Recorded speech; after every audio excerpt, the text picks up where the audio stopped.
What's up guys, CJ here and welcome back to another all-new Hybrid Network video, this time a recap and review for Westworld Season 2 Episode 2, fittingly titled Reunion. This is a very Dolores-centric episode, largely dealing with her experiences both in the present and in the past, bouncing between her revolution in the modern day and her experiences with the outside world that we never even knew she had.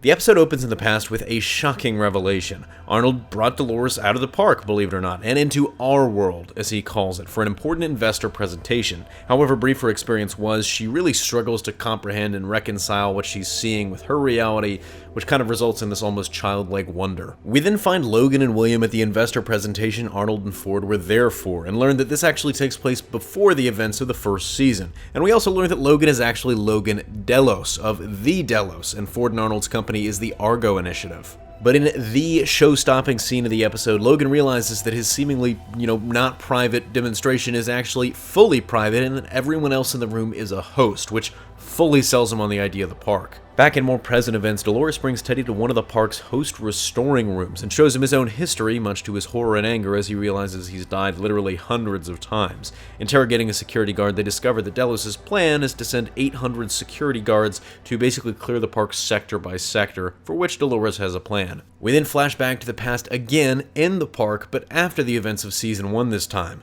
William's returned, and he's brought Papa Delos with him, who isn't convinced about his son's investment, but he is swayed when William reveals that the real business of the park is the guests, and what they do when they think no one's watching.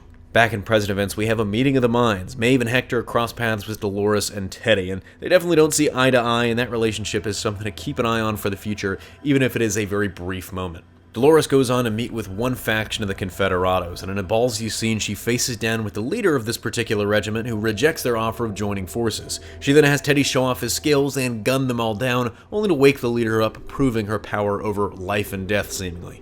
Back in the past, but later still yet again, at a swanky retirement party for Papa Delos, we see maybe the first reunion face-to-face of William and Dolores.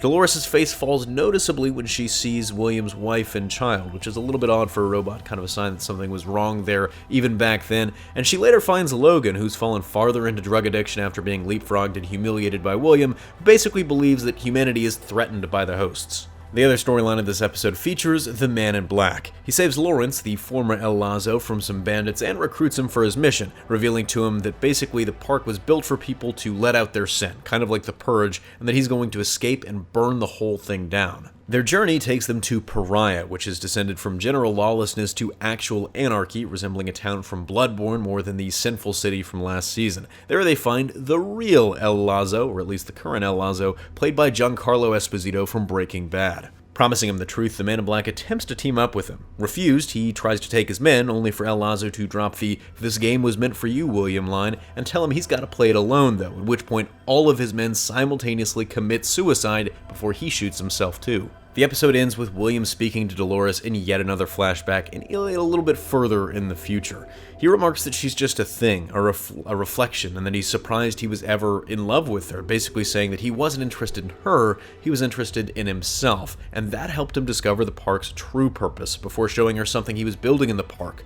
Glory with a big G, the valley beyond, a weapon. And guys, if you were looking for more Evan Rachel Wood badass in this season, look no further. This episode basically completely delivered that. It is incredibly interesting to watch basically this dichotomy unfold between her past and her present. And, kind of the revelation that it's actually a false dichotomy. It's the fact that she was watching and listening and gathering information the entire time. This was always going to happen, and all of that information she saved up is now being used to her advantage. But one of the real stars of the episode is Esposito, who comes out of nowhere as the real, or at least the current, El Lazo. His philosophy is incredible, and his scene was really probably one of my favorites of the episode, and he has a great allegory about elephants being kept in by small stakes, much like the hosts were restrained for years. So clearly this awakening that's happening around the park is reaching a lot of the hosts. I would say all of them, but if it's all of them, it's happening very slowly. In terms of narrative, this episode really turns the expectations on their head. I mean, it honestly started to feel a little Game of Thrones-esque with everyone dividing into factions, but I don't think it's going that way completely just yet.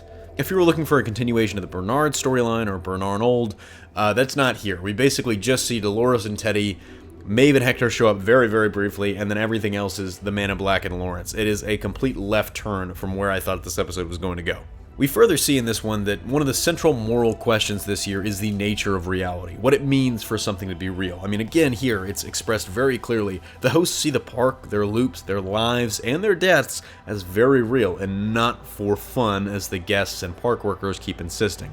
And for you fans of the theory that uploading consciousness was the end goal of the park, that theory got a big boost in this one. Papadelos makes a really interesting comment at his retirement party that he was told he might not have to step down despite his terminal illness, seeming to hint that extending life via host bodies might have actually been in the works. As always, Westworld never disappoints. I highly recommend this episode, and this story just keeps getting more and more interesting. Let me know what you thought of the episode in the comment section down below, but that's going to do it for me here. Thanks for watching. Don't forget to smash that like if you like what you saw, subscribe for more great content every single day, and consider turning on your notifications to be alerted every time we upload a new video. For even more content, check out our website at hybridnetworkyt.com, but if you love HN and want to take your support to the next level, consider donating to us on Patreon as we strive to bring you the best content possible. Signing off, this is CJ, and I'll see you next time.